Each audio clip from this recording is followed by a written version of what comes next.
At the beginning of the story, we see a girl lying on an empty road. She's lost in thought. A car's approaching in the distance. At first, she doesn't notice it, but when she does, she suddenly realizes she's in great danger and quickly moves aside. The driver passes by without stopping as if he hadn't seen her at all. The girl's name is Lisa. Her life is full of pain, especially because today is her daughter's birthday. But her daughter is no longer with her. A little later, the same man who had driven past her changes his mind. He reverses his car and comes back. The girl's heart starts beating faster. Why is he coming back? Is he going to hurt her? Adam lowers the window and asks, "Are you okay?" Lisa softly replies, "Yes, I'm fine." Adam then tells her this place is far from the city. There are no people or houses nearby. "Are you sure you're okay? You were sitting in the middle of the road all alone." Lisa says, "I'm sorry. I didn't mean to bother you. It's okay. Get in the car," says Adam. "I'll drive you home." Lisa hesitates for a moment, but seeing no other option, she agrees and gets inside the car. As they drive, Adam asks again, "Why were you sitting in the middle of the road?" Lisa looks down at her hands. Today is a difficult day for her. She admits that she was sitting there because today is her daughter's birthday. She can't hold back her tears anymore and starts to cry. Adam listens quietly. Then he asks, "So that's why you were sitting on the road?" Lisa nods, unable to speak. "Do you miss your daughter?" she asks suddenly. Startled by the question, Lisa responds, "Yes, very much. I feel like a terrible mother. I haven't called her for a long time. It hurts so much. Sometimes I can't stand it anymore. I just want to disappear." Adam falls silent. He looks at Lisa, but she is staring out the window, her body shaking with sobs. Adam pulls over to the side of the road. "Get out," he says. Confused by his sudden demand, Lisa asks, "What? Why?" "Just get out," Adam repeats, opening the car door. Afraid and still crying, Lisa slowly gets out of the car. Adam speeds off, leaving her there. Lisa stands by the roadside, wiping her tears. What is this man doing? Does he want to leave her there? Just then, the car stops. Adam gets out and walks toward her. "Why did you stop?" she asks, her voice trembling. I changed my mind," Adam stammers. "Get in the car," he says, holding out a hand to help her. Lisa hesitantly places her hand on his. He helps her into the car. As they drive, Lisa notices something strange. The road they were on ends here, but Adam continues driving. He turns on the radio and a news bulletin comes on. A dangerous criminal is reported to be hiding in the nearby forest. Earlier that morning, 2 victims were found.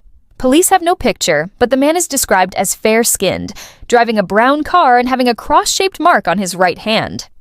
Lisa freezes. Adam has the same mark on his hand. Fear grips her. Could this man be the criminal?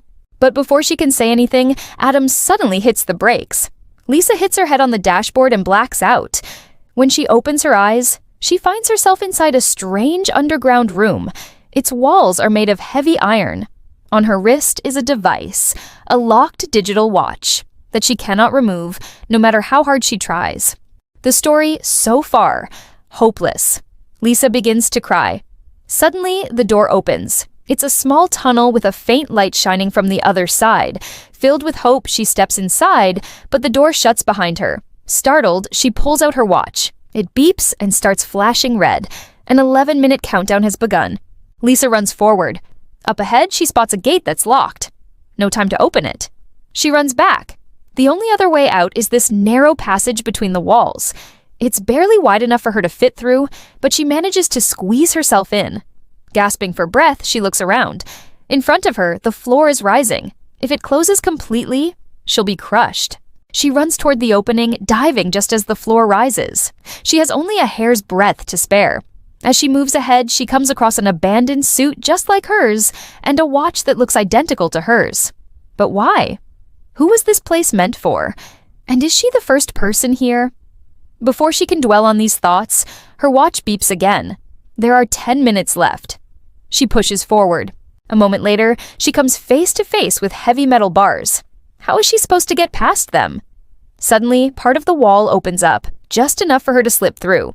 With a few seconds to spare, she does so. As soon as she moves through, the tunnel behind her fills with fire. Coughing and spluttering, she makes her way through the next passage. At the end of it, she finds herself inside a huge water tank. There's a door at the top, which she quickly swims to and opens. Dragging herself out, she collapses on the floor. For a moment, she just lies there, shivering uncontrollably. But she knows she can't rest. She has to keep moving. She gets up and stumbles forward. As she walks, she hears screams echoing through the space. They sound inhuman. Startled, she looks around for the source. That's when she sees him. He's wearing the same suit and helmet as her. And on his wrist, she notices the same watch. But he doesn't seem to be well. He keeps muttering the same words over and over again. "We have to go, we have to go." Is he talking to her? Suddenly, both their watches beep. There are 60 seconds left. Lisa feels a surge of hope. Just ahead, she sees a survival chamber. It looks like it's designed for only one person. But who will it choose? The countdown continues. Lisa and the man make a mad dash for it. In the nick of time, she manages to push herself inside. The door seals shut just as the timer ends. Then, just as she catches her breath, she looks back. That's when she sees it. On the man's hand is a cross-shaped mark. Lisa's eyes widen in shock. She knows that symbol. It's the same one she saw on Adam's hand. Could it be? Is this man really Adam? To find out what happened to Adam and how Lisa escaped this terrifying place, watch the next part. But before that, don't forget to subscribe. The memories came back to her in flashes. The fight with Adam in the car, his wild eyes, the flash of a knife, the pain, and then nothing. When she woke up, she was here. What happened after that? Who was that masked man? Why did he bring her here? And why was he now trapped inside the glass box? All these questions were answered when she saw the watch in her hand. There was a countdown on its display. It seemed that this man had locked her in this strange place. But who was he? And what was the purpose of all this?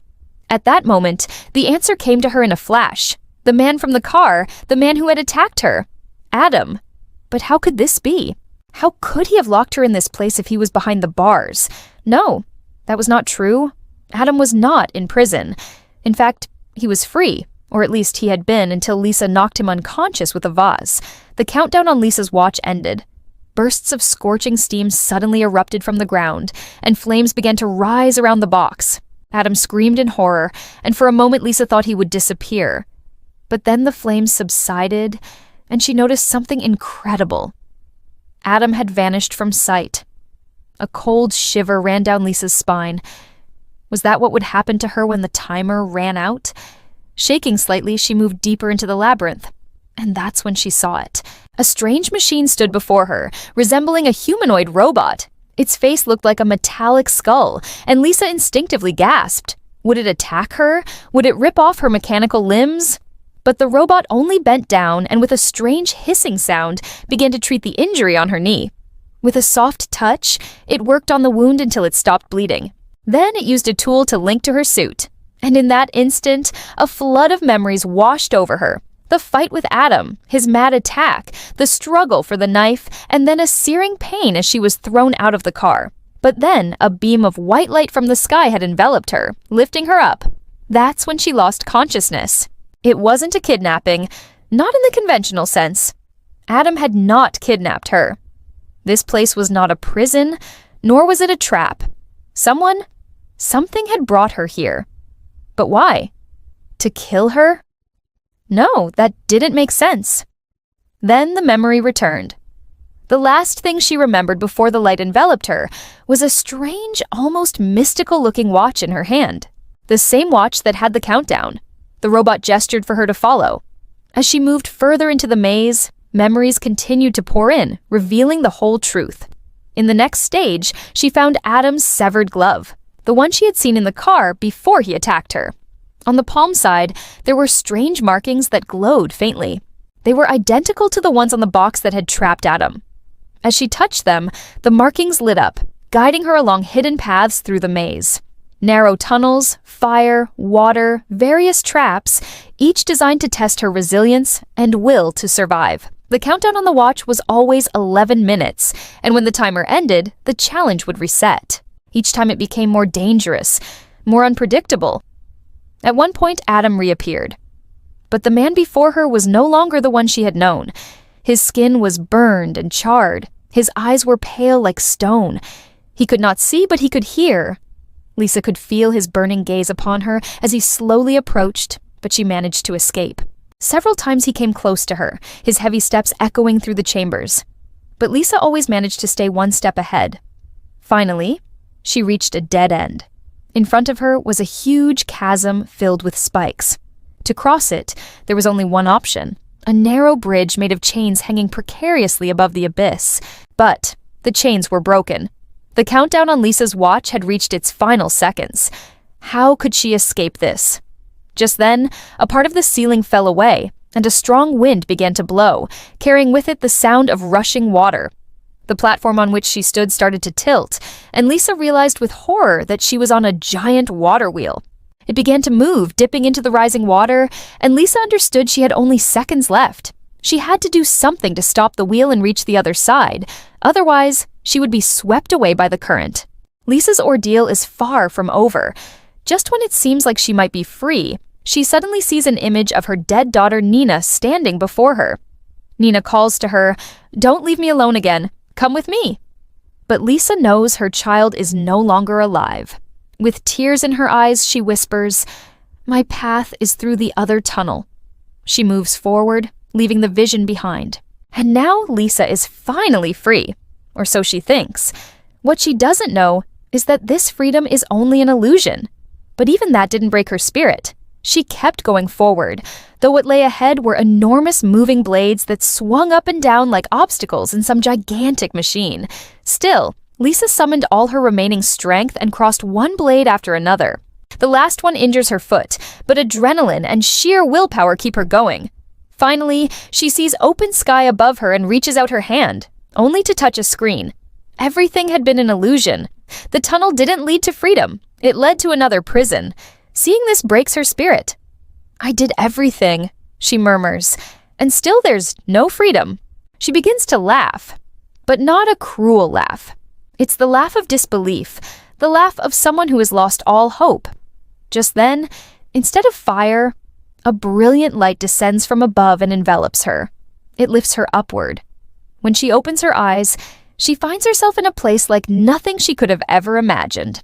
Waterfalls are all around her. The air is filled with the sound of flowing water, and the light is gentle and kind. And there is Nina, smiling at her. Nina tells her, "Your body has been through many trials, but now you're here. You don't have to struggle anymore. You just have to live."